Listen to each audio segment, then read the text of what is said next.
Hey guys, tonight we're stepping into a time when your nose is filled with the smell of damp straw, your clothes are woolen and scratchy, and someone down the lane is definitely burning something suspicious in a clay bowl. We're going to explore what getting high was like in medieval times. Not that anyone called it that, of course.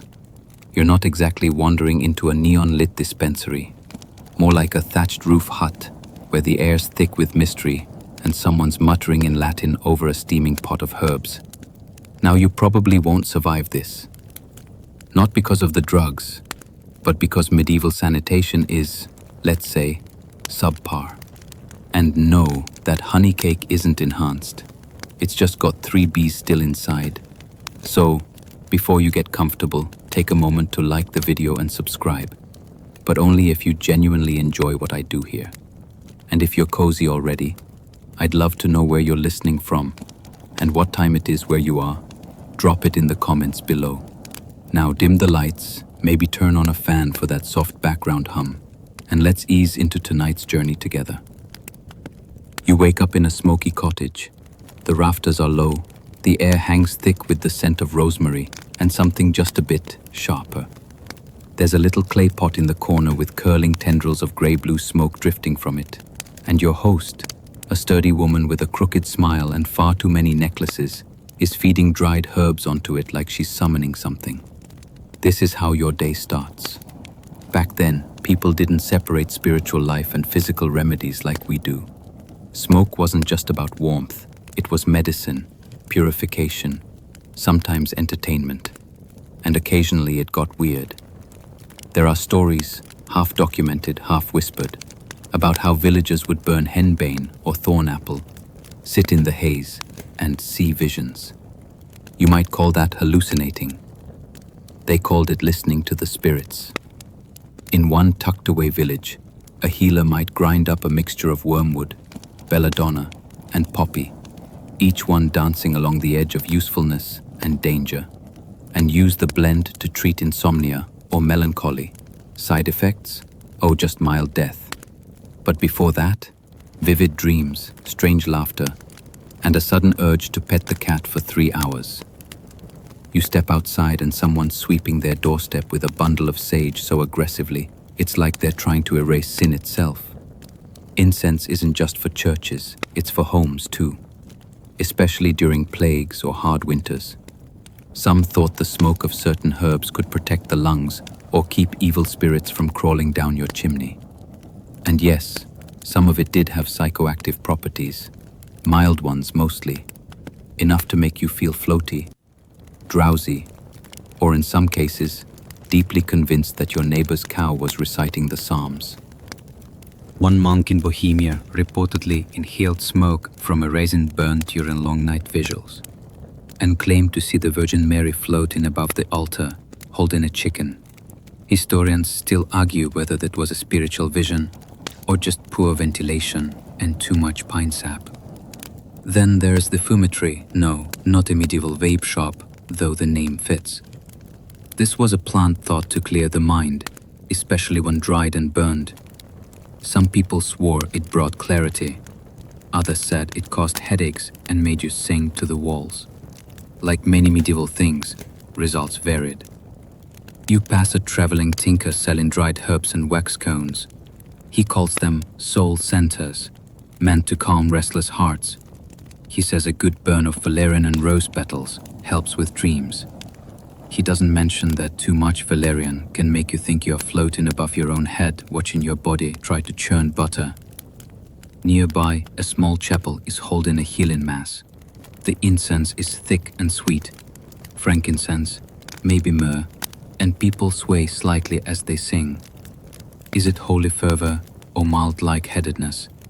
Bit of both, really. One fringe theory, mostly entertained by the more romantic historians, suggests that some monasteries used fragrant smokes during long vigils, not just to sanctify the space, but to keep the brothers relaxed. After all, if you are going to chant the same 7 psalms for 6 hours, a little herbal haze might help you hit those low notes. And while few people would say they were getting high on purpose, there is no denying the layered experience. Herbs in the fire, prayers in the air, shadows flickering on the wall, and the strange sensation that maybe, just maybe, you're not entirely alone in the room. So you sit. You breathe in the lavender, the burnt laurel, the barely audible hum of beeswax melting on the coals. Someone is humming a hymn. Your eyelids get heavy. You feel something ancient and sleepy wrap around your thoughts. And when you wake up 2 hours later, there is a goat staring at you, and you're very sure she winked. You blink slowly, trying to remember where or when you are.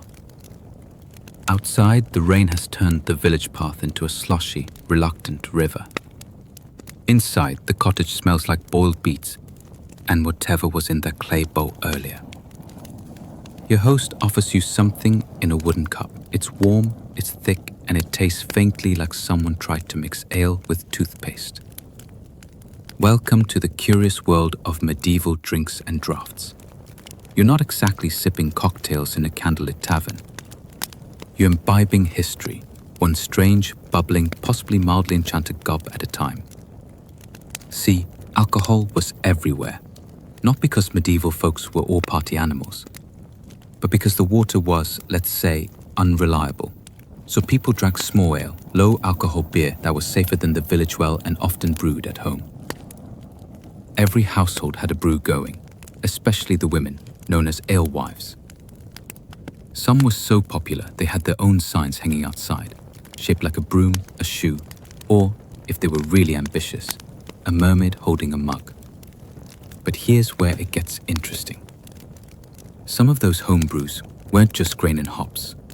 In went wild herbs like yarrow, heather, and bog myrtle, many with mild sedative or euphoric properties. One batch might make you sleepy, another might make you start reciting poetry to your spoon. It was like medieval microdosing, except no one was entirely sure what would happen. You duck into a tavern. It's warm, crowded, and has the unmistakable musk of wet cloaks and pickled herring. Someone in the corner is pouring something from a jug labeled Joy Root. Another man sways dramatically on his bench while trying to explain the stars to his shoes. Monkish elixirs, he says, patting your shoulder. They made me wiser. You're not sure if he means monks brewed them or that drinking them makes you feel like a monk. Either way, it's a fun night. Monasteries were surprisingly good at concocting herbal beverages. Monks had access to texts, some medical, some magical, and were fond of mixing things that could warm the belly and quiet the soul. They steeped spices, herbs, dried berries, and sometimes things you wouldn't expect, like saffron or honey-soaked fennel, into cordials. Drink one after prayer and you might feel holy. Drink two and you might start telling confessions that didn't happen. There's a particularly suspicious brew called Hippocras, a spiced wine so potent it was said to stimulate the humors, which translated probably meant gets you dancing with a broom. And then there was mead, fermented honey wine, which sounds cozy until you realize that a few mugs of it could convince you that you'd invented Latin. Some regions took it even further. In parts of Eastern Europe, a traditional drink made from fermented mare's milk, called kumis, had an odd, fizzy kick. Historians still argue whether the effects were alcoholic or due to other natural bacterial gifts. Either way, some travelers saw it gave them vivid dreams, clearer skin, and a strong urge to sing about goats. You find yourself in a small stone kitchen, watching an old herbalist stir a steaming pot. She calls it a night draught, made with warm milk, nutmeg, and a hint of poppy. It's meant to help with sleep or keep spirits away, possibly both. She pours it into a chipped pewter cup and hands it to you, like she's offering the moon. As you sip, the edges of the world soften.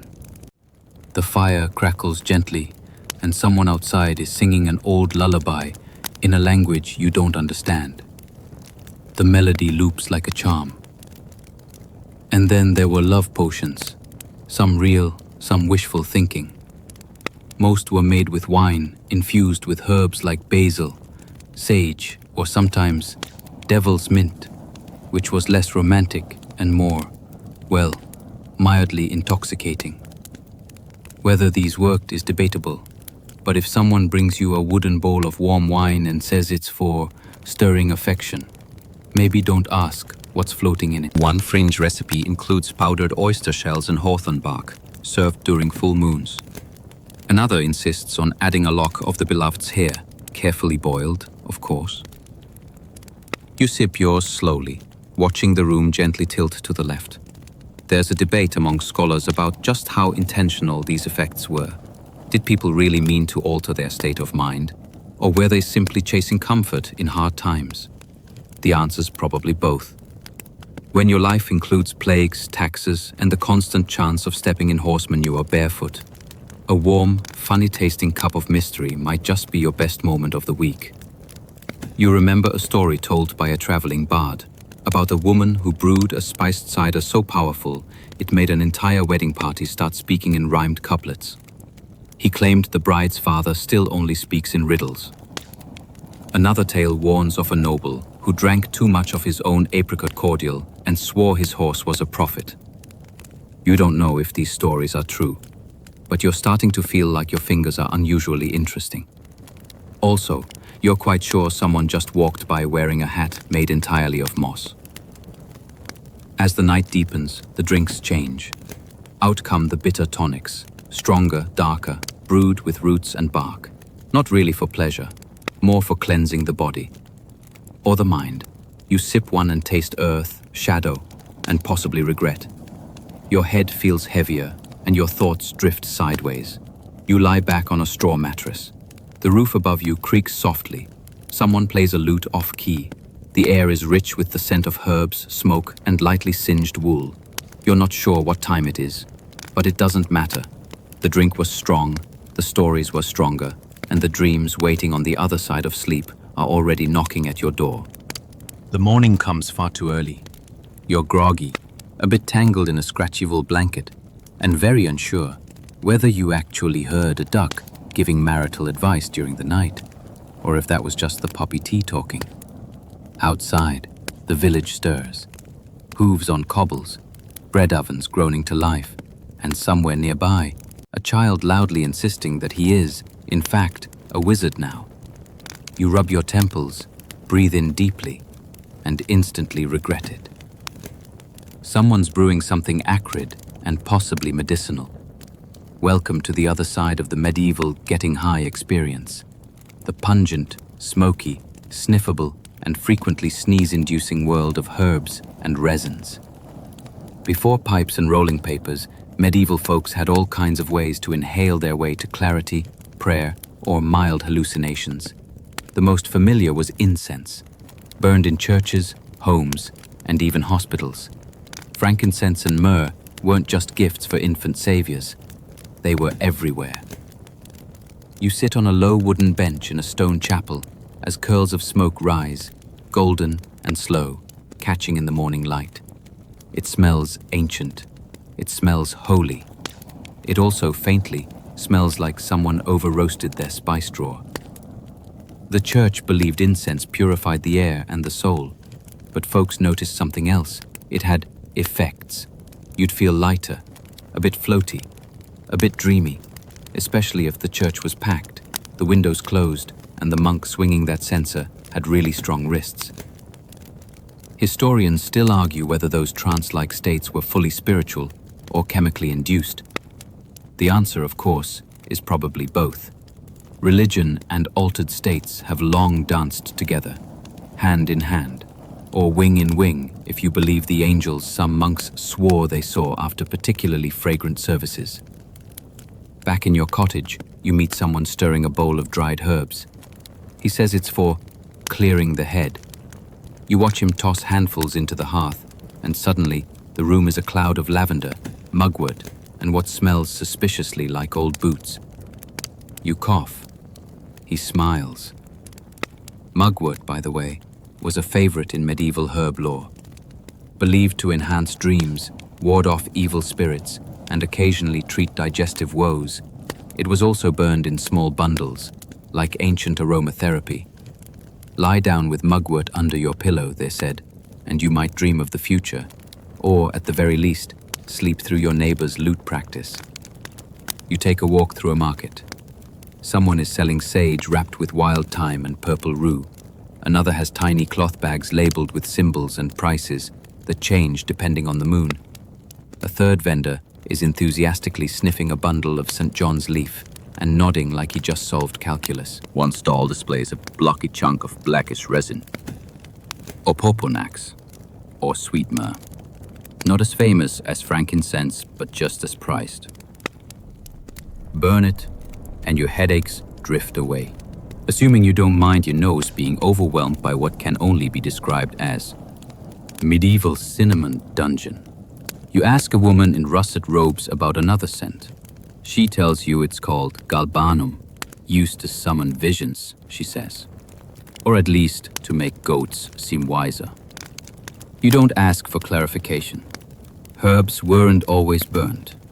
Sometimes they were crushed and inhaled, either as powders or stuffed into little wax cones. There's a travel account that mentions pilgrims along the Camino de Santiago sniffing violet poppy pastes during long treks, allegedly to keep spirits up, probably also to ignore their blisters. Some medieval remedies took a more theatrical route.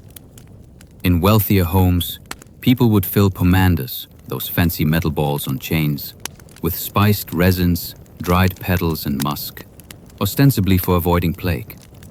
Secretly, for giving your head a mildly euphoric cloud of scent as you walked around, pretending not to be bored.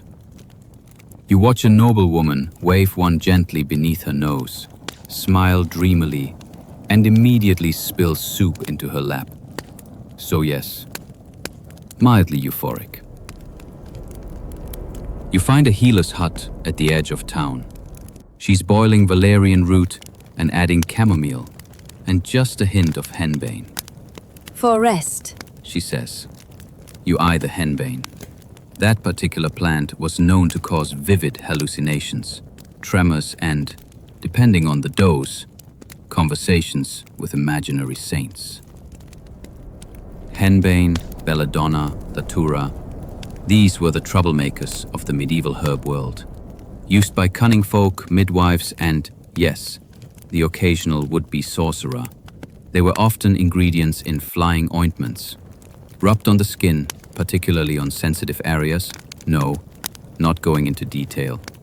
These concoctions were meant to induce visions of flight, transformation, or journeys to magical places.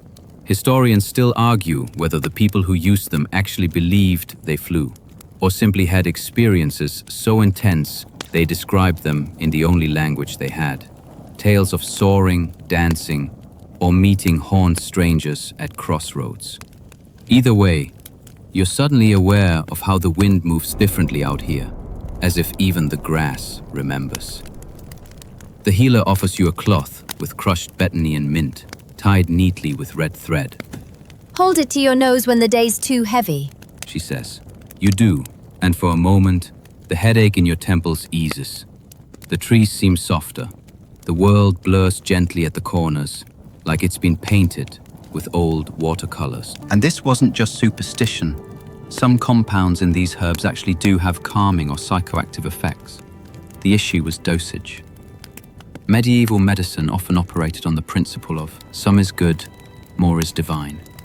So a calming effect could turn into a 3-day nap, or worse. But you're careful. You sniff, not sip. You inhale, not ingest. And as you sit on a mossy stone wall watching the sunset melt into ochre and plum, you realize, for all their weirdness and trial by error methods, medieval folks had their own ways of finding peace. A puff of sweet smoke, a pinch of powder, a dream carried on steam and cedar. The bell in the village tolls. Someone nearby sneezes into a cauldron. You're not sure why. A cat gives you a suspicious look. You decide not to ask. Everything is calm, just a little crooked, just a little soft around the edges. You blink awake sometime after sunset, unsure if you actually fell asleep or just drifted off, staring into a mug of nettle tea that smelled faintly of regret. The sky outside has turned that dark, inky blue that makes torches glow like fireflies. And someone nearby is enthusiastically trying and failing to sing a ballad about St. Hubert and the enchanted deer. The night is when things get weirder.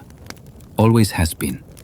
Especially if you're a medieval peasant with limited lighting, a long list of chores, and a brain that's still half full of whatever root tincture the local midwife gave you for your bad knee. Tonight, though, you're going somewhere special. There's talk in the village of a celebration. Not quite a feast, not quite a ritual, something in between. The old folk call it a gathering, and it always seems to happen on the dark moon, or when a particular owl starts singing backwards. You never quite get a straight answer. You wrap yourself in a borrowed cloak, teal, slightly damp, smells like cheese, and follow the flickering lights out beyond the edge of the fields, through the hedges, past the tree that looks suspiciously like it's judging you, until you find them. A loose ring of people seated around a low fire, herbs smoldering on the coals, and a thick, sweet smell hanging in the air like warm syrup. Someone hands you a cup. It's hot, bitter, tastes of anise and old pine cones. You sip, you cough. Someone laughs softly and offers a second sip. You take it. This is what scholars sometimes call folk pharmacology. It's not written down. It's passed through memory, gossip, and that one auntie who claims she once cured a headache by licking a snail. Historians still argue whether these nighttime concoctions were spiritual, recreational, or medicinal. Most likely they were all three. The line between medicine and magic was smudged like soot on a chimney. One person's ritual was another's therapy. And then there's music. It starts low, just a drumming of wooden spoons on knees, a hum that grows into harmony. You lean back, feel the warmth of the fire, and realize that the drink is doing something. The night sharpens, then softens. Shadows dance in a new way. You're not hallucinating exactly, but everything feels like it's leaning in, listening, waiting. In parts of medieval Europe, this kind of gathering had different names. In France, they whispered of the Sabbat. In Germany, the Hexenacht. In the British Isles, it might just be called a good evening with strong tea. But in all cases, there was an undercurrent of altered consciousness, whether through herbs, smoke, or just the collective murmur of people surrendering to the strange. You're not here to summon demons or cast spells. You're here to feel something shift, and it does. A story begins, someone weaving a tale about a knight who drank wild rose water and spent a week speaking only in riddles. Another talks about the old baker who ate spoiled rye bread and believed his goats could read. Spoiled rye, that's a big one. Ergot, a fungus that grows on grains, was a frequent, unintentional trip in medieval life. People who consumed ergot-contaminated bread often experienced seizures, hallucinations, or a sensation of their limbs burning or twisting. They called it St. Anthony's fire. You call it an unplanned psychedelic moment brought to you by bad baking. You eye the bread at this gathering a little more carefully now. But not all tales were so dramatic. One older woman speaks of a tree near the marsh that sings when the moon is high and you've eaten enough fennel. Someone else shares a vision he had after inhaling boiled pine sap. He was a fish, then a cloud, then a priest's boot. You're not sure if that's symbolic or just poorly translated. The fire crackles, the mug is refilled. This one tastes floral. You detect marigold, maybe some kind of honey infusion. It's comforting, warm, and mildly soporific. Your head gets heavy in the nicest way, like it's lined with moss. Your thoughts slow down. You're no longer trying to chase the meaning of things. You just let them pass by, like wool drifting in a stream. A storyteller with gold-threaded sleeves stands and begins to chant. The cadence is strange. You can't follow the words, but the rhythm tugs at you, like distant bells or your grandmother's lullabies. You're not sure what's real anymore, but it doesn't bother you. Then someone brings out a bundle of herbs, tied tight with string. They toss it on the fire, and the smoke turns blue. Everyone goes quiet. This is dream smoke, someone whispers. It helps the dead speak, or maybe the bees. Depends on the recipe. You inhale deeply, and then everything seems to echo. The stars pulse, the wind sighs. You don't hear voices exactly, but you understand things, like why chickens always look vaguely guilty, or why the well creaks at midnight, even when no one is there. It all makes perfect sense. For about 10 minutes. When the effects fade, you're a little dizzy, a little chilly, and intensely aware that your left shoe is missing. A man next to you insists that it just turned into a frog and hopped away. You nod politely and choose not to follow that line of inquiry. As the fire dies down, people begin to stretch and stand. Someone plays a bone flute. Someone else snores softly on a log. You sit still, trying to memorize the exact smell of the air.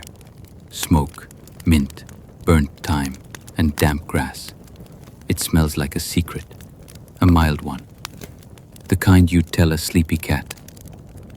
Eventually, you walk back to your cottage, eyes half closed, a slow smile tugging at your face. The path is uneven, but your body remembers it, or the herbs do. Hard to tell. You pass under the watchful eye of the owl tree, past the hedge, over the stile, back into the world of hearth smoke and cold floors and slightly judgmental goats. But something lingers, like you've stepped out of a pocket of timelessness. A little high, a little hazy, very human. Morning comes too soon, as it always does. You wake up with hay in your hair, a vague ache in your knees, and a memory of smoke that feels more like a dream than something you lived through. Outside, the rooster is screaming like it has a grudge against joy, and someone is arguing again about who borrowed the good ladle. You sit up slowly, groaning like a monastery door, and realize you're still wearing your left sock, but somehow not your right. The frog theory may have had merit after all. But the day waits for no medieval peasant, even one still tasting thyme and honey from last night's mug. There are tasks to do, mundane ones. You stir the fire, fetch water, swat a chicken off the stool again. Yet, beneath all that, you carry the glow of something unusual, something not quite explainable. You wouldn't call it getting high, not in the modern sense. There's no label, no dosage, just the slow alchemy of roots and ritual, smoke and story, that gives your brain a soft nudge sideways. Historians still argue whether medieval people truly sought out altered states of mind recreationally, or whether it was always folded into religion, medicine, or superstition. But you can't help but think, while you're stirring porridge with a stick that once doubled as a wand, that the boundaries were blurrier than anyone today might guess. Take the example of dream herbs. In some parts of Europe, people swore by mugwort or wild lettuce for helping them see visions or receive messages while they slept. In others, poppy seeds were steeped into night broths. And then there were things like henbane, wild, unpredictable, sometimes deadly, sometimes divine. You remember a local midwife telling you once, "The plant doesn't know what you want, you have to tell it." Then she laughed and handed you a piece of dried apple dipped in wormwood. Even monasteries weren't entirely immune to the temptations of mind-altering substances. Monks grew herbs for medicine, sure, but sometimes their journals mentioned curious dreams or a warming spirit during prayer. Some even wrote of strange colors, dancing saints, or the sensation of floating during Mass, divine vision, or overly strong mead. You walk down to the village green, passing a man carefully peeling bark from a willow tree. He claims it helps with his aching back and the voices he hears in his sleep. You nod and wish him a good morning. You've learned not to ask too many questions. Later, in the fields, you hear talk of a neighboring village that banned marjoram because it made the goats act immodestly. No one explains how. you don't press. What's clear is this: throughout the medieval world, getting high, intentionally or otherwise, was woven into everyday life in ways that don't always fit modern definitions. Sometimes it was prayer, sometimes it was pleasure, sometimes it was a terrible misunderstanding involving spoiled honey and a misidentified mushroom. You find a shady spot by a stone wall and sit for a bit, letting the sun warm your shoulders. A bee buzzes lazily near your ear, possibly judging your lack of productivity. You hum softly to yourself, a tune from last night's gathering, though the words have slipped away like steam. It's here, in these quiet pauses, that the memory returns. The strange weightlessness, the laughter, the colors just a little brighter than usual. You remember the old baker's story about bread that made people dance, and you wonder if there's a grain of truth in it, or maybe just a grain of rye, ergot again. It pops up in records across Europe, sometimes blamed for madness, sometimes for miracles. In one infamous case, an entire town experienced spasms, hallucinations, and fits of fervor that led to days of chaos and confession. Some said it was a curse, others blamed the miller's flour, and a few quietly admitted it had been the most exciting week of their lives. You stretch your legs and wander back home, where your spouse is tending a pot of something that smells deeply suspicious. You ask what it is. Soup, they say, vaguely. You make a mental note to check for mushrooms. As you eat, you glance over the carved beam above the hearth. Someone, maybe you, maybe someone before you, etched a strange spiral there years ago. No one knows what it means, but it's always felt important, protective maybe, or just decorative. Historians would probably argue about that too. Later that night, the air is cool again. A storm is gathering in the distance, lightning flickering on the horizon like a noble trying to read without glasses. You lie down on your straw-stuffed mattress, pulling the wool blanket up to your chin. Your feet still smell faintly of elderflower. And this is how it usually ends, not in a grand crescendo, but in a quiet moment, your body heavy with the day, your mind soft from tea, story, and song. A long exhale, a candle flickering low. Getting high in medieval times wasn't about escape. It was about shift, a gentle sidestep from reality, just long enough to see the world a little differently, whether through herbs, fumes, fermented honey, or the right chant at the right time under the right moon. People sought not to forget, but to feel more, or feel through. And you felt it. Maybe you didn't float. Maybe you didn't speak Latin backwards or hear the thoughts of bees, but you touched something, soft, flickering, ancient. The same urge that nudged monks to sip dream balm, that led peasants to whisper to plants, that danced in the smoke around the communal fire. Now, let it settle. Let the memory blur like ink in rain. Let the soft breath of sleep pull you under, back to your own straw-stuffed reality. And now, the storm has passed. Or maybe it never came. Your shutters creak gently in their hinges, stirred by a breeze that smells faintly of wet stone and wood smoke. The hearth has gone quiet, its embers now the color of faded rubies. The dog beside your bed lets out a sigh so deep it sounds like the end of an old story. You lie still. The wool blanket rises and falls with your breath. Somewhere beyond the cottage walls, the world keeps spinning. Fields growing, mushrooms sprouting in hidden hollows, night creatures slipping through shadows like soft brush strokes on parchment. There's no rush now. No list to check. No task waiting with hands on its hips. Only the hush of centuries folding in on themselves like tired wings. You are small and warm, held gently by time. The sky outside is heavy with stars that shimmer like candlelit gilt on vellum. Whatever stirred in you during that strange, drifting night, the warmth in your chest, the way colors seemed to hum, wasn't just from herbs or mead or chanting monks. It came from within too. From that quiet corner of your mind that still wonders, still dreams, still believes that maybe, just maybe, a well-timed flower, a sip of honeyed ale, or a whisper under the moon can change the shape of your evening. So, breathe. Deeper now. Slower. Let the straw beneath you feel like clouds.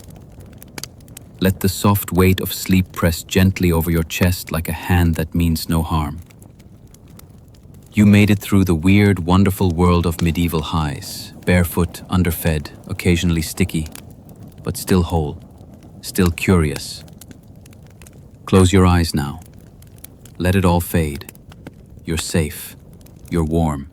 You're home. The last word has been spoken, but my breath is not yet done, for another tale lies curled within it. We sail gently into a city of salt-stained sails, sunlit sandstone, and the faint but unmistakable scent of something roasted, something bitter, a little sweet, and vaguely unsettling. You're on the deck of a slow, creaky merchant ship, and as Carthage's reddish rooftops stretch before you, the wind carries hints of palm oil, animal musk, and charred date pits. It's the kind of smell that makes you think someone definitely tried to drink that and probably regretted it. Which, lucky for you, is exactly what happened. You probably won't survive this timeline, by the way. Not without some intestinal drama, sandal chafing, or an argument about ship taxes. But you'll make it far enough to sample something brewed, black, and ancient, possibly with twigs in it.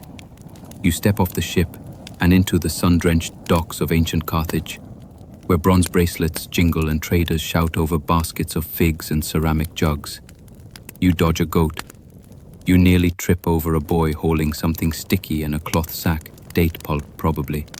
The streets are alive, uneven, loud, and surprisingly caffeinated. It's morning, technically. The heat already clings to your shoulders, and you're drawn by a smell that is definitely not fish, not incense, and not wine. It's a scent with an edge, a little bitter, a little burnt, a sort of desert espresso if you squint. You follow it through an alley. The city around you is a blend of polished columns and cracked stone, bright fabric tarps fluttering above market stalls, and a general sense that everyone is both bargaining and eavesdropping. Carthage isn't a sleepy village. It's a juggernaut of trade, positioned on the North African coast like a lion sprawled across a sunlit rock. Goods come here from everywhere, Spain, Greece, Egypt, beyond, and get repackaged, renamed, and resold by the barrel. And among the piles of purple dye and papyrus scrolls, you find something less impressive looking. A man, tending to a set of low clay jars over a pile of smoking coals. He stirs slowly. His expression says, "I have burned my fingers too many times." But his customers seem patient. One woman taps her foot. A teenager shifts from one sandal to the other. They're waiting for a drink. Not wine, not beer, not water, but something else. You edge closer. Inside one jar, a slurry bubbles softly. It's dark, almost black, and smells of roasted dates, scorched wood, and stubborn tradition. The man ladles a portion into a tiny clay cup, hands it to the teenager, and mutters something about it being stronger than goat's breath. Charming. Here's the mainstream historical fact of the moment. The Carthaginians were master traders. They were Phoenician descendants, sea-savvy, culturally complex, and economically ruthless. They built an empire of ships and silver, but they also had a habit of turning everyday plants into strange experiments. Enter the date pit. Dates were abundant in Carthage, sweet, nutritious, easy to store. The fruit was eaten or pressed into syrup. But the pits, well, someone, almost certainly someone bored, roasted them, crushed them, boiled them, and drank the result. Why? That's where things get blurry. Theories vary. Some say it started as a way to stretch resources, waste nothing. Others claim it had ceremonial roots. And some fringe thinkers argue it began as a prank on Roman visitors. Historians still argue whether it was medicinal, recreational, or a particularly dusty joke that stuck around. As you sip your first sample, awkwardly, because the cup's rim is chipped, you taste earth, charcoal, a ghost of sweetness underneath. It's not bad exactly, but it's not comforting either. It doesn't make you sigh with pleasure. It makes you blink, It makes you awake. The vendor watches you, unimpressed. Good for morning, he mutters, bad for teeth. You nod solemnly. You have no idea. A rooster screams somewhere behind you. The market pulses louder. You notice another stand selling a different version of the same drink, thicker, with herbs added. A small child chugs a cup and immediately bursts into a fit of giggles. Is that normal? Probably not. But again, the line between beverage and bold experiment here is thin. You meander past sellers of roasted locusts, fish paste, and small fragrant bricks of incense. Another vendor offers you a sample brewed by moonlight, which is either romantic or suspicious. You take a sip. It tastes like tree bark and ambition. Somewhere nearby, two men argue about the right way to roast the pits, light until golden or dark until they smoke. They both cite mythical grandmothers and the old ways. Their voices rise. A third man interrupts, insisting that adding crushed olive leaf unlocks the stomach. No one seems convinced. You watch a woman carefully strain her brew through a bit of cloth, flicking out a tiny beetle with calm efficiency. Her hands move like she's done this for decades. Maybe she has. By now, the drink has wrapped its fingers around your nerves. You feel a tiny buzz. Not quite the jolt of coffee, but a warm, steady hum. Your limbs don't tremble. Your thoughts don't race. But you are aware. The sun feels brighter. The street feels louder. The ground feels more like something you could sweep or conquer, depending on mood. Someone shouts about a new shipment of Iberian salt. A donkey groans dramatically. You sip again. The truth is, no one can say with certainty whether this roasted pit drink was as widespread as it feels right now. Archaeological records mention date processing and strange decoctions, but the specifics are fuzzy. What's clear, though, is that Carthage wasn't afraid to play with its food, and sometimes, out of boredom, brilliance, or desperation, people just decide that boiling seeds might be the answer to something. Anything. So here you are, in the heart of a trading superpower, sipping ancient not coffee, brewed from something most people would toss in the compost. The morning slips forward. You tuck the cup under your arm and drift down a side street, the flavor still lingering. Somewhere a temple bell tolls. A camel sneezes. The drink? Still bitter. You follow the smell again, richer now like burnt almonds and clay, to a quieter corner of the city, where the clamor of the market fades into the rhythmic thud of a wooden mallet. A man sits cross-legged on a woven mat, pounding something inside a carved stone bowl. The pits, of course, but here they're not just roasted. They're being ground down, sifted, sorted like gold flakes. You crouch nearby. He ignores you completely. This is pit-to-pitcher territory now. The humble date pit, oval, ridged, and easily mistaken for something a bird might ignore, has an unlikely afterlife in Carthage. Once you've eaten the soft, sticky flesh of the fruit, that pit can become dozens of things: livestock feed, fuel for fire, even a game piece for children bored of goat watching. But the most eccentric use by far? Brewing it. You watch the process unfold. First, the dates are picked when they're just right, not too soft, not too dry. The fruit is split and eaten or mashed into syrup for cakes, breads, or fermented drinks. The pits are collected, by hand, usually by children or very stubborn grandmothers, and left in the sun to dry. This takes a few days, depending on the mood of the wind.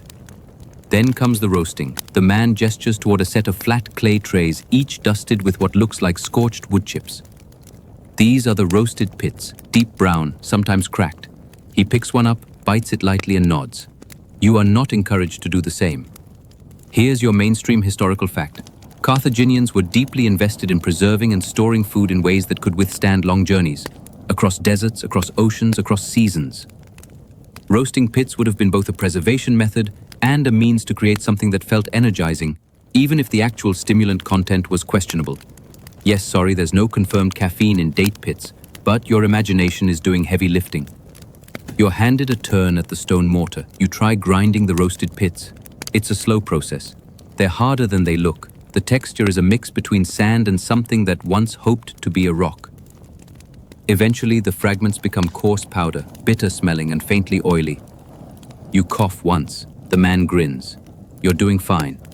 Once ground, the powder is boiled, usually in large clay vessels blackened from years of direct flame. Sometimes herbs are added, mint, sage, wormwood if you're feeling rebellious. The goal is unclear.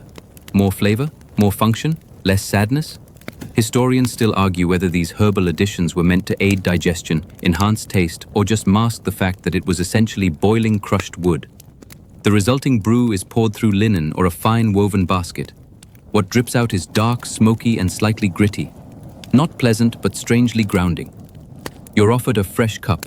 This one has a few floating seeds. You try not to look directly at them. Across the courtyard, two women stir their own batch over a small fire. They debate, gently, firmly, about roasting time. One insists a lighter roast is better for the nerves. The other scoffs. "You want nerves?" she says, poking the fire. "Try being married to a fisherman." Their laughter cracks the air. You sip again. It's definitely stronger this time. Your eyebrows twitch. Further along, a young girl is helping her grandmother pack small cloth bags with roasted pit powder. They'll be sold later, either as drink starter kits or for whatever else people imagine the stuff is good for. Toothache remedy, trade offering, smelling salt. A few bags are dyed bright blue. No one explains why. You don't ask. Back in the alley, another man sells cold pit infusion. It's not actually cold, just lukewarm, but it's been left to steep overnight, creating a thicker, more bitter liquid. He offers it to you with a slice of dried fig. It balances the bitterness, he says. It doesn't, but you appreciate the lie. And here comes your quirky tidbit. Some brewers believe that stirring the pot clockwise infused the drink with strength, while counterclockwise stirred in dreams. One older woman winks and says, "If you do both, you get bad poetry and sore ankles." That tracks. At a communal fire pit, you spot a man adding something unusual to the brew, ground shellfish powder. You raise an eyebrow, he shrugs. "For the joints," he mutters. You politely decline a taste. A moment later, someone else suggests adding a finger's length of goat milk. Another claims pine ash brings clarity. You're not sure if this is medicine or a dare. The thing is, this drink, whatever you want to call it, wasn't standardized. There was no one recipe, no formal name. In Carthaginian records, few as they are, it's referenced obliquely, a dark decoction, the bitter fire, or simply morning seed water, catchy. You find yourself sitting beside a row of large clay pitchers, each labeled in red ink with symbols you don't understand. A man with no sandals and too many rings explains that each represents a different blend. Some are meant for alertness, others for ceremony. One, he warns, makes you see your ancestors, and they're usually unimpressed. He offers you a small cup of the mildest version. It tastes like roasted bread crust left in the sun too long. Better than expected. Worse than desired. As the sun shifts, you realize you've been drinking variations of this pit potion for hours. Your hands feel light. Your thoughts, oddly precise. You begin to notice the rhythms of the street, the way sandals scuff against stone, the soft wheeze of old men laughing, the gurgle of water ladled from clay jars. It's either the drink or your brain quietly melting. No one seems to mind. A woman plays a reed flute. A cat knocks over a pitcher. No one flinches. The day continues. You learn that certain households roast their pits with honey before grinding. Others smoke them over palm fronds. A few even ferment the pit water briefly to create a sour, fizzy variation called sleep wine, despite having no alcohol and causing no sleep. Historians still argue whether that version was a joke, a misunderstanding, or just a branding failure. You wander through a small garden where an older man carefully tends date palms. He offers you one fresh fruit and two dried pits. One for now, one for later, he says cryptically. By evening, your stomach makes a noise that could be a protest or a hymn. You sit down by a cooking fire, where a group of women pass around a shared jug of strong, pitch-black brew. They talk about goats, husbands, and a neighbor who tried roasting barley instead. Too soft, someone mutters. Came out like pudding. Your cup is refilled. The fire crackles. The stars begin to emerge. Your fingers warm around the clay. The bitter taste remains loyal and strange. The fire has burned down to glowing embers, and your clay cup is warm in your hands again, full of something so dark it seems to absorb the moonlight. Around you, the women keep sipping and murmuring, as if this bitter little ritual were a kind of soft confession. You're not entirely sure whether you're sleepy or sharper than ever, probably both. Either way, the drink is beginning to feel less like a novelty and more like a code, a shared language. One of the women, the one with a gold tooth and a laugh like crunching gravel, leans toward you and says, "This brew knows things." You nod slowly, pretending to understand. She chuckles. "It's not just for mornings, you know. Some say it wards off bad dreams." She takes another sip. Some say it causes them. And that's the Carthaginian way. The drink isn't just something to swallow. It's a thing to believe in. Or question. Or argue about until someone starts singing off-key. You follow the conversation across a sleepy courtyard where a small shrine flickers with oil lamps. Here things feel quieter, more careful. A priest in a pale robe sits beneath an acacia tree, sipping from a shallow bowl carved with symbols. The drink, again, but different this time, infused with herbs, steeped overnight, perhaps even blessed.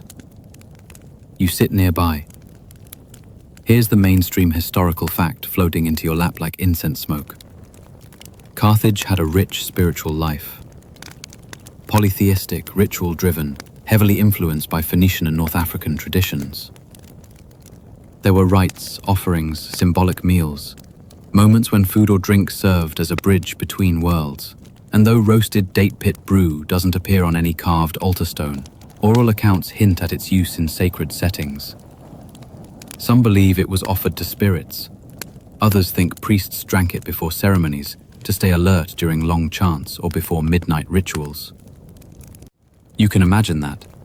A low hum of voices, the flickering of flamelight on stone, the slow passing of bowls among shadowy figures. The priest beside you raises an eyebrow. "You dream when you drink this?" he asks. "Sometimes," you answer, because that seems safer than "only about ducks." He nods gravely. Then it's working. And here comes your quirky tidbit.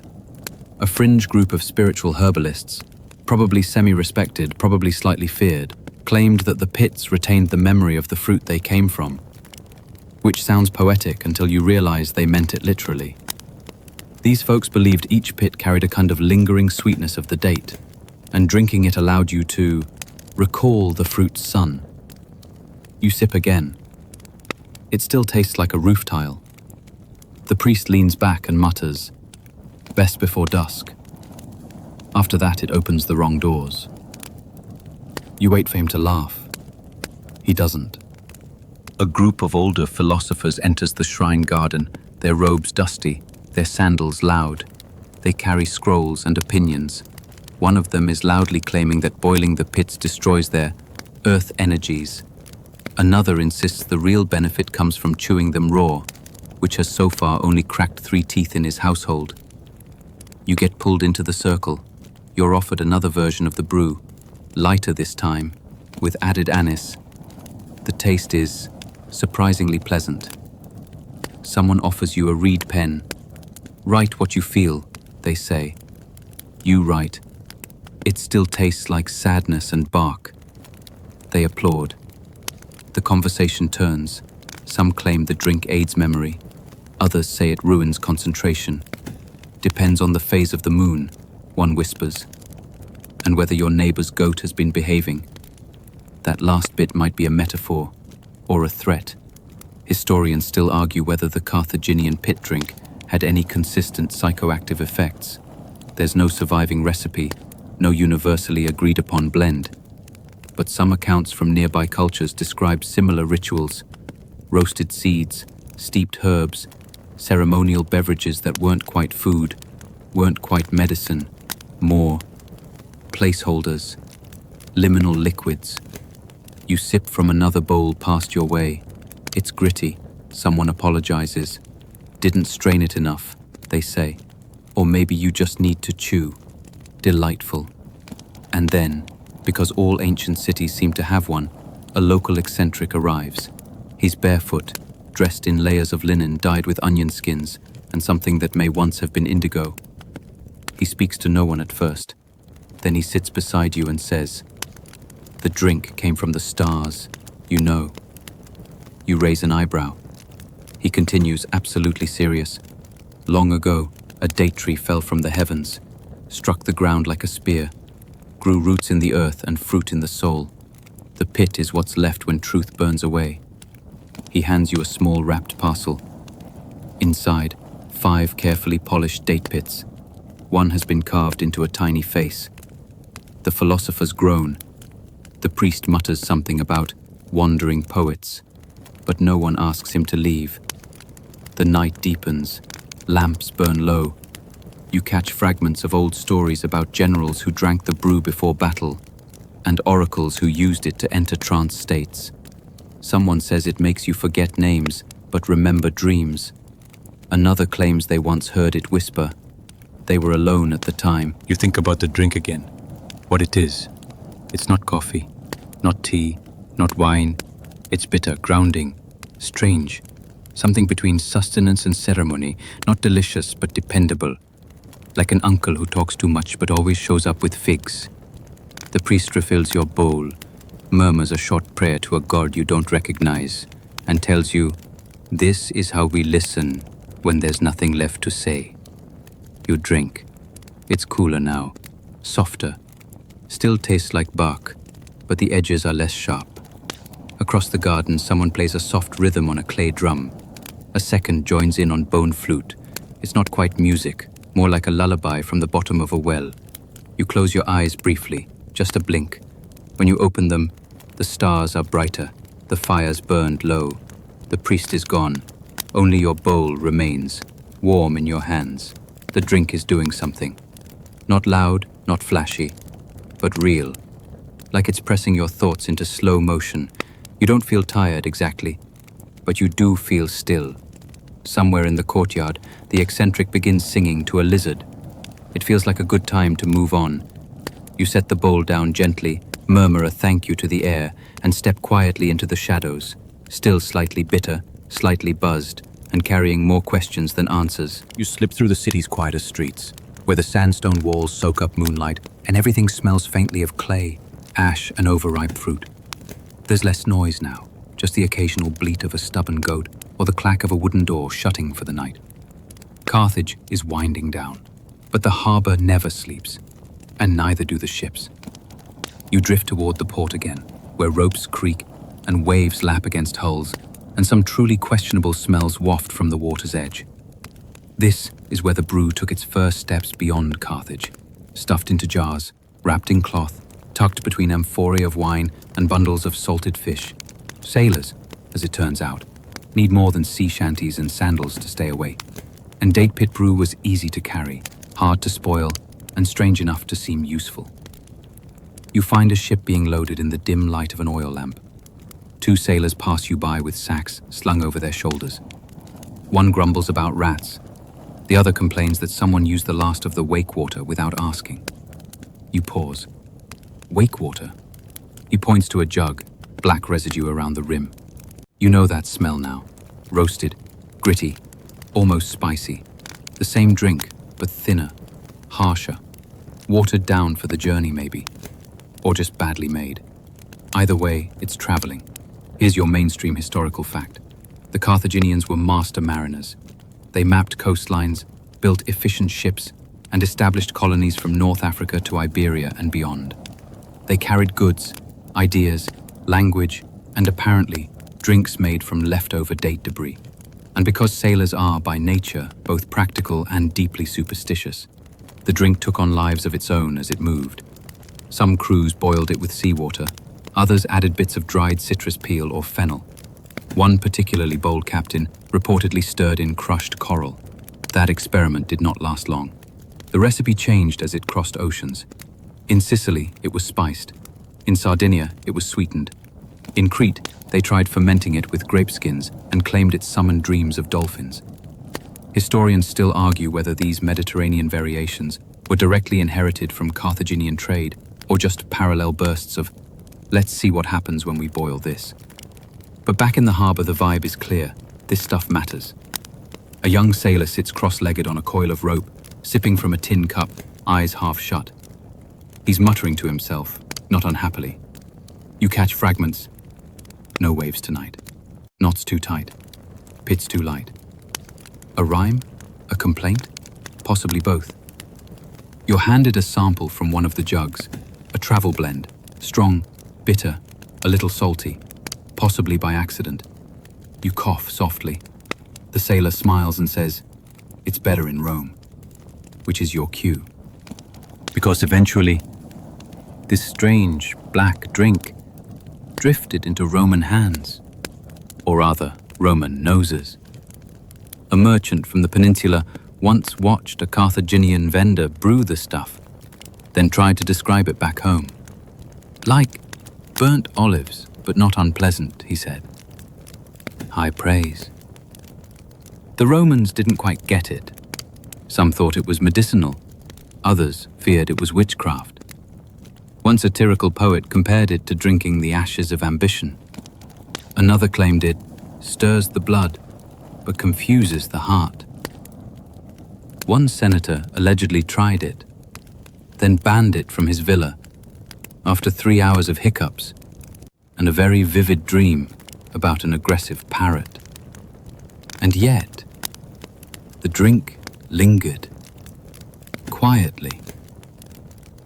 Carthaginian merchants slipped it into smaller markets. Foreign traders returned home with wrapped bundles of pit powder, unsure whether they'd bought a beverage or an exotic pest deterrent. In some parts of southern Iberia, archaeological digs have uncovered burned date pits in what appear to be kitchen settings, alongside pottery, ash, and food remnants.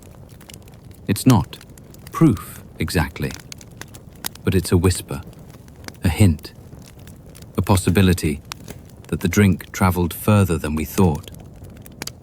Shaped by new hands, flavored by new herbs, renamed again and again, until the original was almost unrecognizable.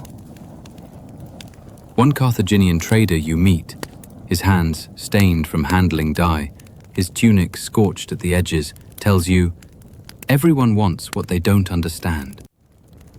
He wraps a small cloth pouch of roasted pit powder in oilskin and tucks it into a crate bound for Gaul. They'll call it medicine or punishment. Here comes your quirky tidbit. In at least one port city, the brew was used as a kind of social test. Guests would be offered a strong version, no sweetener, no straining. If they grimaced or gagged, they were considered untrustworthy. If they sipped and stayed quiet, they were welcomed. And if they asked for more, marriage material.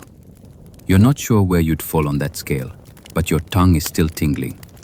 A dock worker nearby grins and says, "Don't drink it too close to sunset. Keeps your thoughts moving like fish in a barrel." You nod. Like fish, you say, unsure if it's a compliment or a warning. And here's your scholarly debate of the night. Some historians believe the Carthaginian date pit drink was a true proto-caffeine culture, an early attempt at stimulating the mind through roast and ritual. Others say it was mostly symbolic, a culinary quirk passed off as tradition. And a small but vocal third group insists the drink had spiritual or even psychedelic roots, citing fragmentary texts, dream accounts, and more than a few hallucination-heavy folktales. You sip again. The stars above the harbor shimmer faintly. A breeze rolls in, carrying the smells of seaweed, fish oil, and roasted seeds. The city behind you sleeps unevenly. As you watch the ships sway, you imagine them pulling away, carrying pit powder to strange markets, where no one knows what to do with it. Some will brew it wrong, some will burn it. A few, maybe, will discover something close to what you've tasted. Bitterness, heat, a kind of waking calm. You walk back from the dock with a small satchel of roasted pits tucked in your belt. For what? You're not sure. A souvenir, a ritual, a gift for someone who doesn't mind chewing sand. As the lanterns fade and the harbor settles, your mind drifts to all the cups you've tried, some sharp, some smoky, one with definite shell fragments. You're not tired yet, but you are steady, and in Carthage, that's good enough. You leave the harbor behind just as the first hints of dawn start brushing the horizon in smudgy pinks and purples. Carthage stirs again, slow, stretching, sighing. Somewhere a rooster preps for battle with its own echo. But you're not ready to rejoin the clamor just yet. You take a side path up a gentle hill, winding past sun-warmed stone, lazy cats, and the occasional stray sandal abandoned with zero context. At the top of the rise, you reach the ruins. Not the busy kind with guides and handouts, and people standing behind rope barriers. No, these are half swallowed by weeds, their edges softened by time, their stories carried now only in cracks and bird droppings. You step carefully between fallen columns and worn mosaics, bits of old Carthage whispered beneath your feet. A fig tree leans over one wall, unapologetically thriving. And waiting there, half hidden behind a mossy outcrop, is a little clay cup, still warm, still steaming. You pause, because this is obviously a trap, but there's no one else around. The birds are quiet. Even the wind seems politely hesitant. You sit, you lift the cup, you sip. It's familiar, a little bitter, a little earthy, definitely oversteeped, but comforting now, somehow. Not because the taste has improved, it hasn't, but because it brings with it all the footsteps that led here, all the marketplaces, the laughter, the strange recipes, the awkward philosophies, the people who stirred in herbs because their aunt told them to. This cup, left in a ruin, still warm, feels like a memory, one you weren't supposed to have, one that lingers. Here's your mainstream historical fact to hold in the steam. By the time Carthage truly fell, burned, rebuilt, renamed, and repurposed, the pit drink was already fading. Tastes changed. Coffee came eventually. Real caffeine. Stronger, smoother, marketed better. The old pit brew was tucked away in dusty corners, remembered only in the kitchens of grandmothers and the mutterings of herbalists who refused to modernize. You look around. The city has changed 1,000 times since then. Most of its old bones lie underground, beneath apartment blocks and garden plots and ambitious archaeology students. But this drink, this cup, it persists, quietly, like a background hum, like a flavor nobody admits they miss. Your quirky tidbit? In one rural village not far from where Carthage once thrived, a local cafe still serves a version of the drink during winter festivals. They call it sunseed tea. It's sweetened now and spiced with cinnamon, and no one agrees on whether it's tradition or tourism. But when asked, the elderly cafe owner simply says, "It helps you sit still." And as you sit now, cup in hand, that feels entirely believable. Historians still argue whether anything resembling the original pit brew survived outside oral traditions. Most written records are vague, fragmentary. But then again, how do you trace something passed from cup to cup, generation to generation, mostly by accident? Maybe the drink wasn't a thing to document. Maybe it was just a moment, a flavor, a pause in a loud world. You lie back on a worn slab of stone, warm beneath your shoulders. The breeze carries faint traces of dust and fig leaves. A goat bleats in the far distance, either mourning or just dramatic. The cup rests on your chest, balanced perfectly. Your thoughts slow. And now, we soften the edges of the story. We let the world slip into gentler shapes. The drink doesn't need a name. It doesn't need a recipe or a label or a legacy. It was enough that people made it, shared it, complained about it. It was enough that it existed between tasks, between wars, between beliefs. A drink to help you sit, to help you think, to help you endure. Let yourself drift now. The ruins don't need explaining. The drink doesn't need reviving. The stars above you begin to fade behind morning's breath, and the fig tree's leaves sway like tired dancers. You take one last sip. The warmth spreads through your chest, not fire, not lightning. Just a quiet bloom. And that's where we leave it. Carthage behind you, the bitter drink beside you, and time, for once, on your side. Let the tale rest in the arms of night, and let us follow the scent of another drifting through the dark. We step into a world where smoky firelight flickers across wooden walls, and the scent of boiled meat, wet fur, and sea air clings to everything. You kneel, because chairs are for kings and backs that don't hurt. Beside a low, long table, sticky with age and stories, the hearth pops like it's trying to speak, and the room glows with a reddish breath. This isn't your usual dinner party. This is a Viking feast, and here, dinner isn't just food. It's a battlefield of status, superstition, and social survival. You probably won't survive this. You shuffle forward on fur-wrapped feet, careful not to step in the spilled ale from the earlier toast. The hall is full, warriors still creaking in their chainmail, women with their hair bound in beads, old men who haven't seen battle in a decade but can still outdrink a berserker. The table isn't set exactly. There are no plates, just slabs of wood or hardened bread trenchers acting as edible dishes. Everything smells of smoke, salt, and iron. The feast starts with silence, not because Vikings were polite, not really, but because food had weight. Sharing a meal meant trust, meant safety, meant maybe you weren't going to stab the person next to you tonight. That might sound dramatic, but when your tribe raids coastal villages for a living and blood feuds last generations, you take mealtime manners seriously. You tear off a hunk of bread, heavy, dark, and slightly burnt at the edges, and use it to scoop up a pile of stewed barley and stringy pork. No forks, just a wooden spoon if you're lucky, and your fingers if you're not. Spoons, interestingly enough, were often carved as gifts.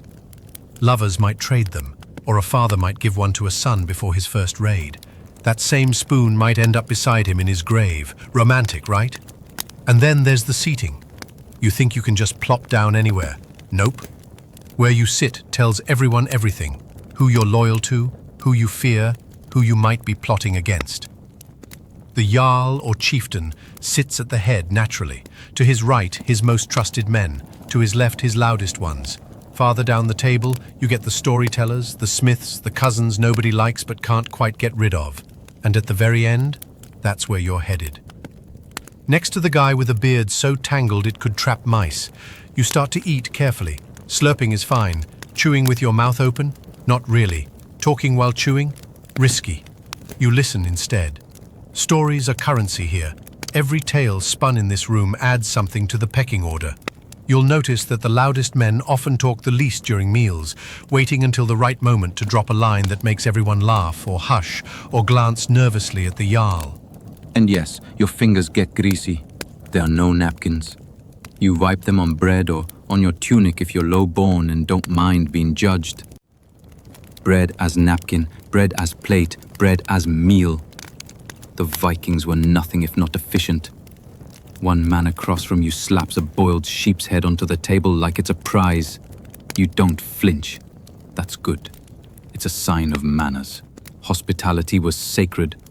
Once you entered a hall and shared food, you were owed protection, but only if you followed the rules.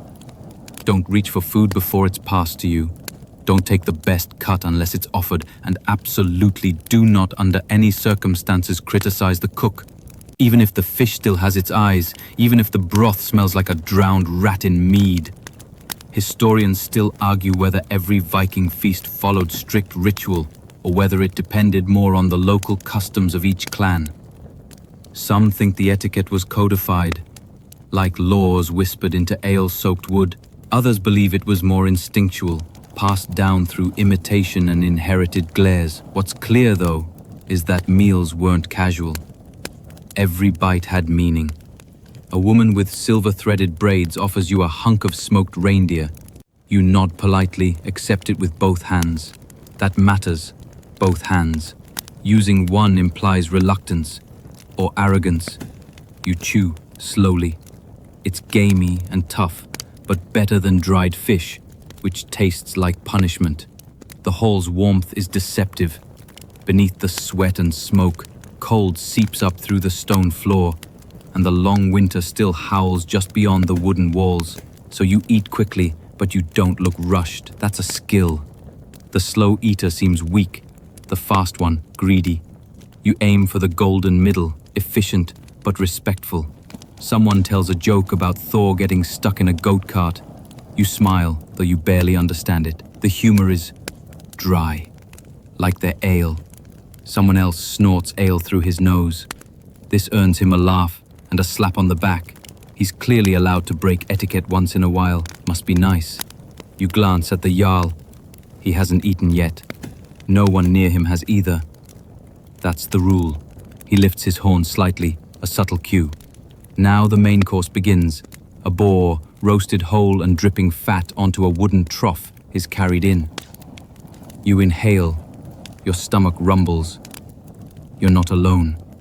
And as you bite into the charred edge of some unknown cut, you wonder, not for the first time, how much of Viking etiquette was about honor, and how much was just about surviving dinner without a knife in the ribs.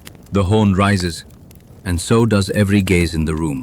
It's not just about drinking, it's about who drinks when, and how they are watched doing it. The Jarl lifts his own carved ox horn, thick as a child's leg and ringed with silver. It isn't the most ornate, but it's the first. Everyone waits. His lips meet the rim, and only then do others begin to lift their vessels. You, at your lowly spot near the edge of the hall, don't have a horn. You've got a wooden cup, maybe a little splintered, and definitely shared with someone whose name you forgot. But still, you raise it. This is the beginning of the toasts, or as the Norse called them, skal. And while you might think a toast is a cheerful clinking of glasses and a mumbled cheers, here it's a structured, almost sacred progression of statements, honorings, and unspoken tests. The first toast always goes to Odin. Or at least, that's the usual rule. Historians still argue whether Thor sometimes got bumped up in certain villages, especially if there had been storms recently or if the goats had been weird. But Odin is the All-Father, and his toast isn't optional. You raise your cup, say his name, maybe mutter a hope for wisdom or survival, and drink deeply. Not sipping, drinking. The second toast? That depends. Often it's to the king, if there is one. Sometimes to the Jarl, sometimes to fallen ancestors. This one has more flexibility. The point is, you must participate. Skipping a toast or pretending to drink marks you as either a coward, a traitor, or someone too sick to be worth feeding. and all three are bad. Drinking horns come in 1,000 shapes, some simple, some dripping with inlaid gems, etched with serpent motifs, capped with bronze. They're impractical, of course. You can't set one down without spilling, so you hold it until it's empty, or pass it carefully to the servant boy, who already has a mead stain shaped like Europe across his tunic. There's an unspoken rhythm here. Toasts follow stories, stories follow drinks, drinks follow silences. It loops like that, over and over, with the mead thinning your blood and the room softening at the edges. Your third cup is for friendship, or victory, or that one guy who finally paid back the debt he owed before he got run over by a horse. The third toast can be personal, but it's still better sound poetic. If you stand to give your skull and just mumble, to food I guess, someone's definitely throwing a bone at you. Toasting wasn't all spontaneous either. Some warriors rehearsed their toasts beforehand, like anxious best men at a wedding. Others relied on stock phrases, rhythmic, alliterative, easy to remember even when your skull's buzzing. And yes, there were designated skalds, poets, who sometimes delivered the really elaborate ones. But even the average sailor was expected to know a few lines that wouldn't make the goats blush. There's also the horn passing ritual. The Jarl might lift his horn and send it clockwise. You only drink when it reaches you, not before. And if it passes you by, you nod as it goes, acknowledging the chain. That's the thing, every movement is part of a chain. Break it, and you might not get invited back. Or worse, someone might interpret your breach as disrespect and challenge you to a duel after dessert. Nothing ruins dessert like impending violence. A man next to you slams his cup down too hard. Mead splashes. Conversation falters for just a second. He mutters an apology and wipes the rim with his sleeve. The tension melts, just barely. Some toasts involve offerings, pouring a bit of mead onto the ground or into the fire. These aren't wasteful, they're respectful. The dead might be listening. The gods definitely are. And if you're caught drinking greedily without offering first, you'll be labeled selfish. Worse, unlucky. And you don't want to be the unlucky one on a ship bound for Scotland. Now, let's talk drinking games. Yes, they had them, but they weren't about beer pong or flip cups. Viking drinking games were more like tests of wit disguised as fun. Riddles, impromptu insults, memory contests. And if you fail, you don't just lose, you lose face. One popular game involved trading poetic insults back and forth, each one sharper than the last. The loser usually laughed it off. Sometimes they didn't. At one feast, an overeager farmhand challenged a seasoned skald to a toast duel. Yes, a toast duel, and was metaphorically dismembered with words about his sheep, his mother, and his suspiciously smooth hands. He laughed, but quietly. The etiquette gets stranger the longer you sit. There's an invisible clock ticking over every drink. If you drink too quickly, you're undignified. Too slowly, you're wasting everyone's time. You watch others, mimic their pace, match their nods. One eye always on the Jarl. Historians still debate whether women participated equally in toasts. Some evidence suggests they did, especially shield maidens and high-status wives. Others think women were mostly observers, serving the drinks and managing the food. But sagas mention women lifting horns and offering poetic words. So maybe, as with most things Viking, it depended on who you were, how sharp your axe was, and whether you knew how to rhyme. You begin to feel warm now. Not just from the fire, but from the mead, sweet and thick, laced with herbs.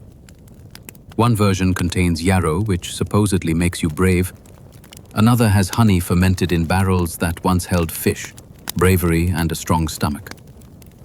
Someone makes a toast to Njord, god of the sea. Another to Freya, for love and fertility. The air hums with reverence and a little slurring.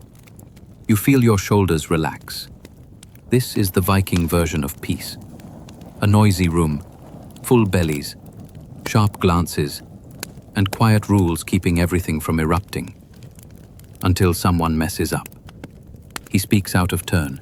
It's small, just a joke, too loud, right before the Jarl's cousin begins a serious remembrance of their uncle. The room stills. The offender raises his horn in apology, drinks deeply, and bangs it to the floor with a thud. The Jarl grunts, and that's enough. The feast resumes. You sip your mead, grateful it wasn't you. Toasts continue. You begin to lose track of who's honoring whom, but it doesn't matter. You're part of the chain now, part of the hum, the heat, the rhythm of Viking respect, a rhythm you don't dare break. The mead has settled into your bones now, loosening your joints and warming your face. But you stay sharp, because the next thing past your way could test more than your appetite. A platter of meat is slid toward you. You can't quite identify what it is. Could be lamb, could be boar, could be something that once barked. Doesn't matter. You nod your thanks to the server and tear off a piece, remembering not to touch the central cut. That's for the honored guests, or the Jarl's brother, or whichever warrior is currently too wounded to walk but still ranking above you. You think the Vikings just ate whatever they could find. Well, sure, they weren't picky by modern standards, but every food item still came with a weird social code. Certain cuts were considered insulting to offer unless done ceremonially. Fatty meat was valuable and often reserved for people of higher rank. The brain, for example? Eaten, yes, but rarely by anyone who wanted to seem serious. You pick the lean edge of the meat. Smart choice. Now come the side dishes. A thick stew of barley and root vegetables, a bowl of dried fish rehydrated in sour milk, some pickled cabbage that's traveled here by boat, probably twice. A man beside you dips a finger in his stew, tastes it, and nods solemnly before passing the bowl along. You mimic him exactly. This isn't mindless tradition. It's performance. Everyone here is watching everyone else for slips. Small, subtle gestures that might reveal disrespect, arrogance, or ignorance. Your posture, your chewing speed, even the angle of your arm as you pass a dish can say something about your place in this temporary candlelit kingdom. Rejecting food is delicate. You're full? Doesn't matter. Refusing a dish, especially if it's offered directly to you, is like saying, I don't trust your harvest. Or worse, your wife's cooking offends the gods. Even if the dish smells like sweaty boots soaked in vinegar, you take a bite, you nod, you keep chewing. Mushrooms are tricky. Some are edible, some are deadly. Some make you see visions of gods, longboats, or just your own regrettable life choices.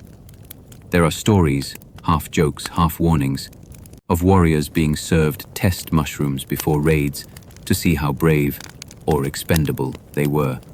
Historians still argue whether that's truth or saga-born myth. You eye a bowl of diced fungi and opt for a single suspiciously shiny piece. It tastes like tree bark soaked in regret. You reach for a slab of cheese. It's hard, probably goat, and smells faintly of wet rope. Again, you nod. Cheese is neutral territory, unless of course it's part of an offering. Some feasts include a ceremonial cheese pass to honor Thor's strength. Don't laugh, it's sacred. You accept the offering, press it to your lips, and place it beside your bread trencher. See, you're learning. The man across from you makes a show of rejecting a dish. It's subtle. He pretends to be full, pats his belly, offers the bowl to someone else with a smile. That might fly, might not. Depends on who prepared it. Depends on who's watching. One woman nearby raises her eyebrows just slightly. A silent warning, or a silent laugh. You can't tell which. Not all feasts are equal. In wartime, meals are fast, silent, functional. During a blot, sacrificial ritual, they're laced with blood and meaning. But tonight is a victory feast. That means more variety, more risks. The cooks have probably spent days preparing this. Some dishes are pure show. Others, like the pickled herring in juniper brine, are tests of endurance. You get handed a small plate with what looks like dried lung. You don't ask, you chew. It's chewy. Someone across the hall lets out a satisfied grunt. You mimic it. It feels right. Now, on to food pairing. Vikings didn't exactly do wine and cheese boards, but they did have strong opinions about what should be eaten together. For example, salted meat with sour porridge was seen as balanced. Salt for strength, sour for wisdom. Sweet mead with raw onion? Only for fools or drunk cousins. The pairing rules aren't written, of course. They're absorbed. learned from years of watching others get it wrong and suffer the polite silence of social death. And maybe a little side-eye from a shield maiden. Speaking of suffering, bones.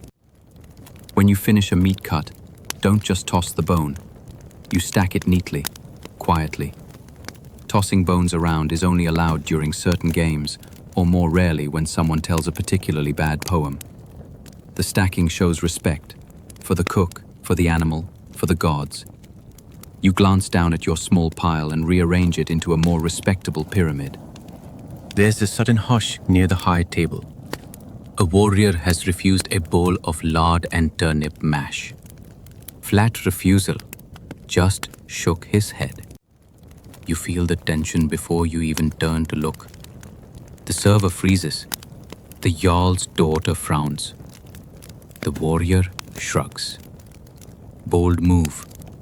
Could mean he's making a statement, or challenging the authority of whoever cooked it, or, more likely, just doesn't like turnips.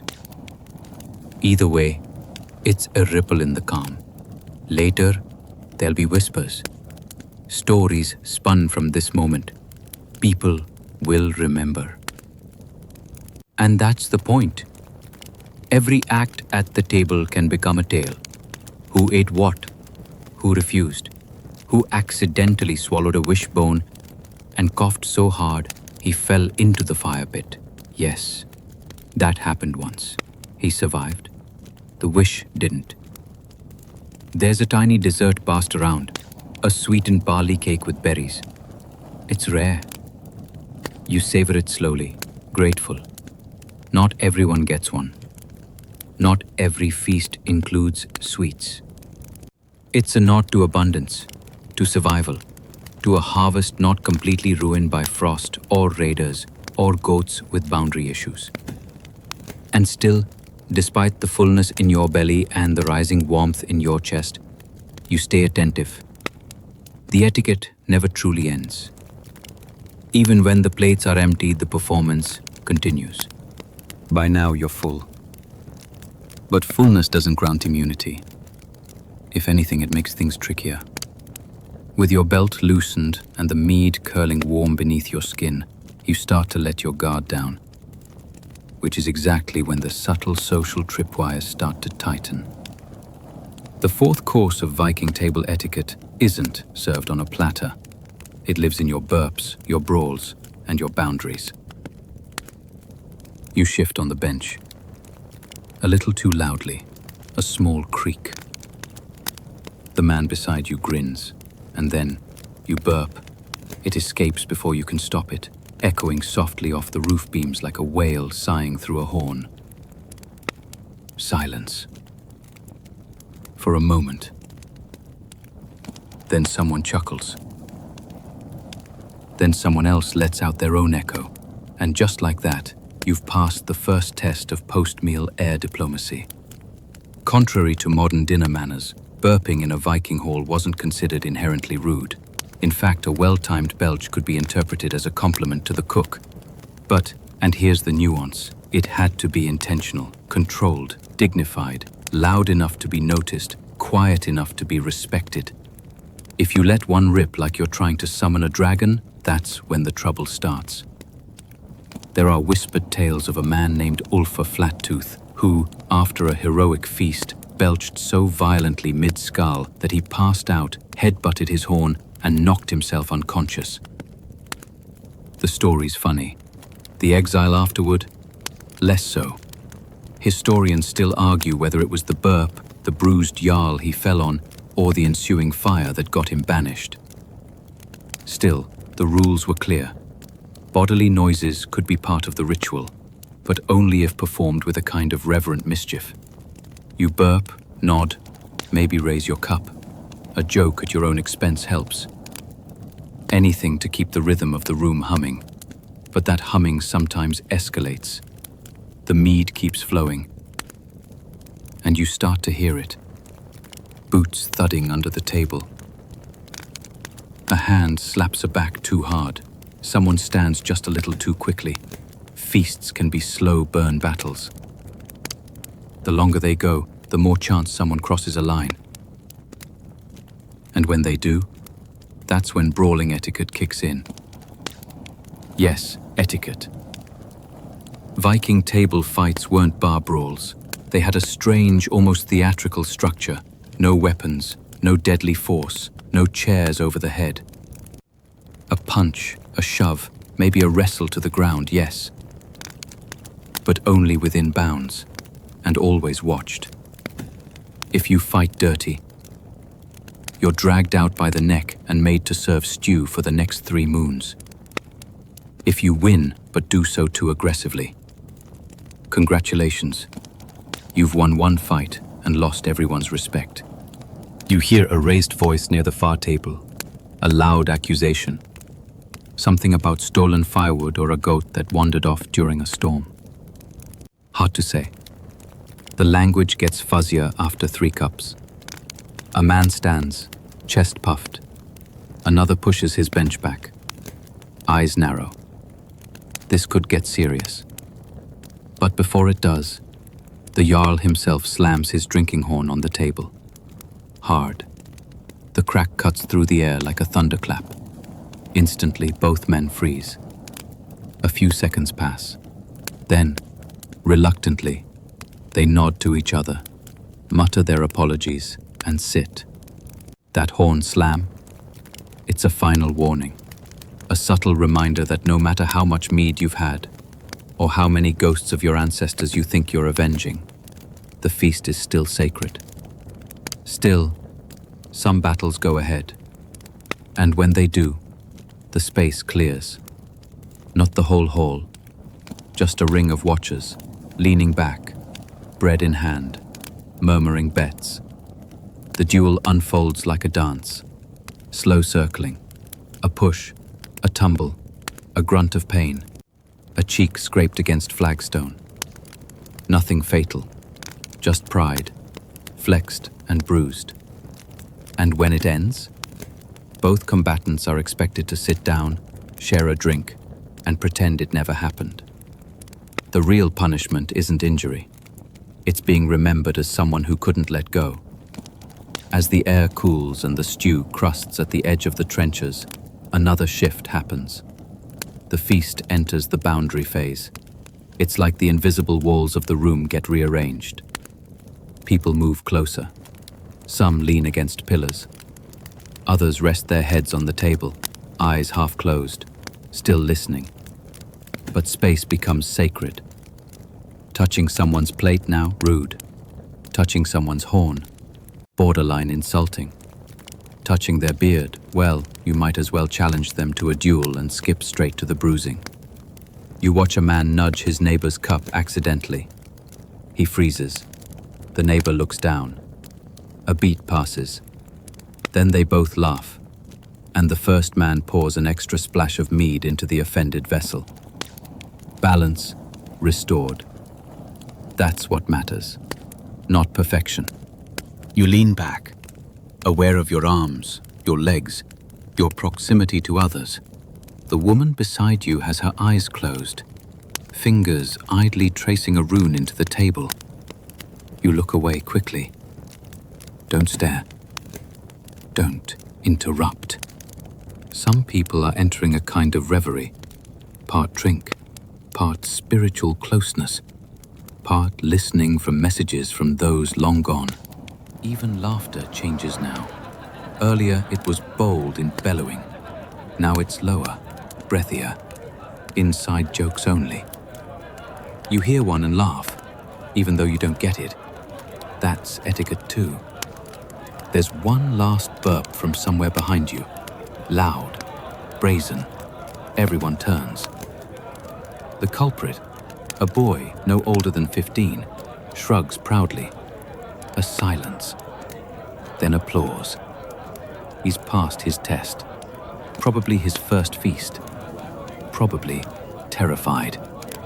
You remember that feeling. And so you breathe, chew one last piece of bread, and glance at your own modest cup. Still half full. You don't drink it. Not yet. Not until the next round of toasts. You rest it in both hands, and let the silence between jokes settle over you like a soft fur blanket. Even in a room this crowded, this noisy, this chaotic, there are lines, thin as thread. You've walked them all night, teetering, balancing, learning, sometimes by accident, sometimes with luck, but mostly by watching, listening, noticing who laughs, who waits, who chooses to stay silent. And you begin to realize Viking table manners weren't about looking neat. They were about knowing your place without being told. The hall quiets. Not into silence exactly, but into a hush that floats like wood smoke, thin and reverent. The flames in the long central hearth burn lower now, casting their light in slow golden sweeps. Shadows grow softer. The mead is still passed around, but slower, almost thoughtfully. The toasts begin to change too, not to gods or glory, but to memory. You sense it without being told. The feast has entered its final chapter. The laughter fades into murmurs, and somewhere near the Jarl's table an elder woman stands, no horn in hand, no food on her trencher, just a strand of polished bone beads in her fingers and a voice that rises like smoke from old pine. She begins to chant, not loudly, not theatrically, but with the weight of generations pressing into each word. You don't understand all of it. The Old Norse is thick, curling around syllables that haven't been spoken aloud in centuries. But you catch fragments. A name, a place, the sound of ice cracking underfoot. It's a story, and a remembrance, and an offering all at once. It's the kind of tale that doesn't ask for applause. It just wants to be heard. This is the toast to the dead, the unspoken rule that no Viking feast ends without acknowledging those who walked before. You notice people around you close their eyes, some resting a hand on their own chest, others tracing idle circles into the table with their thumbs. You mimic one of them, your hand on your own heart, not knowing exactly what it means, but knowing that it matters. A small bowl is passed to you. It's filled with something like ash and honey, earthy, sweet, strange. A ceremonial bite. Not delicious, but grounding. You swallow it. Everyone does. A symbolic act, some say. Others believe it helped bind you to the memory of the honored dead. Historians still argue whether this tradition was rooted in ancient Germanic funeral rites or came later as Christianity crept into the fjords and layered itself clumsily atop older beliefs. A young man rises with a small carved box and sets it gently near the hearth. Inside? You don't know. Nobody says.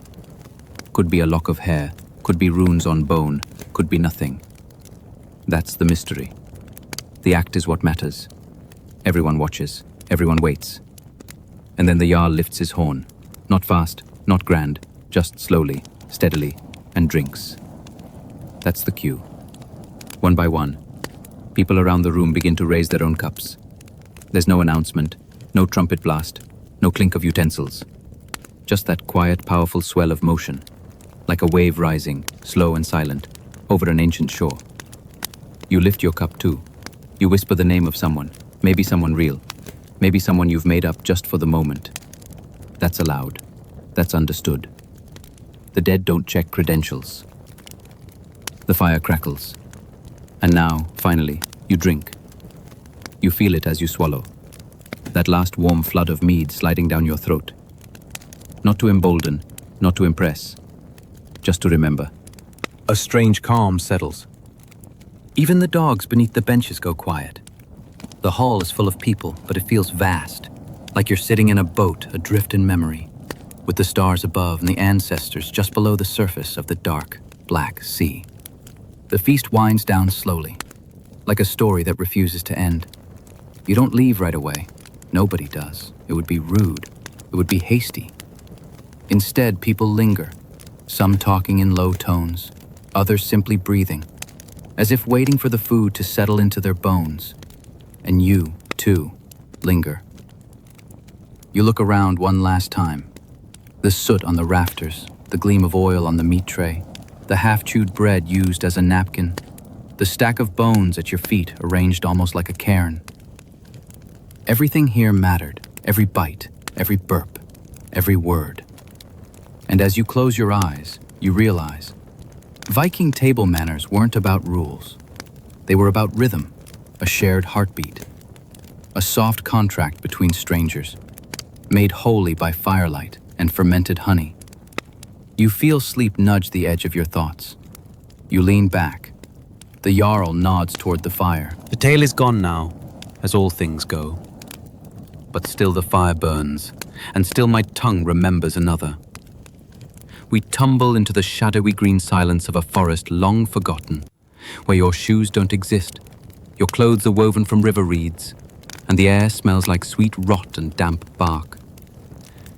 You move quietly, because every leaf crunch feels like a shout. The trees stretch endlessly overhead, ancient and soft with moss, and somewhere in the distance, something, not quite a drum, not quite thunder, taps in slow rhythm. This is Mississippian land, around the year 1200 CE. And no, you probably won't survive this without at least one unfortunate encounter with poison sumac or prehistoric food poisoning. You are standing on soft, cool earth, near the base of an earthen mound taller than a 5-story building. Its slope is steep, its summit flat, and somewhere near the top, a council of people is maybe deciding the fate of a village, or maybe just arguing about a particularly juicy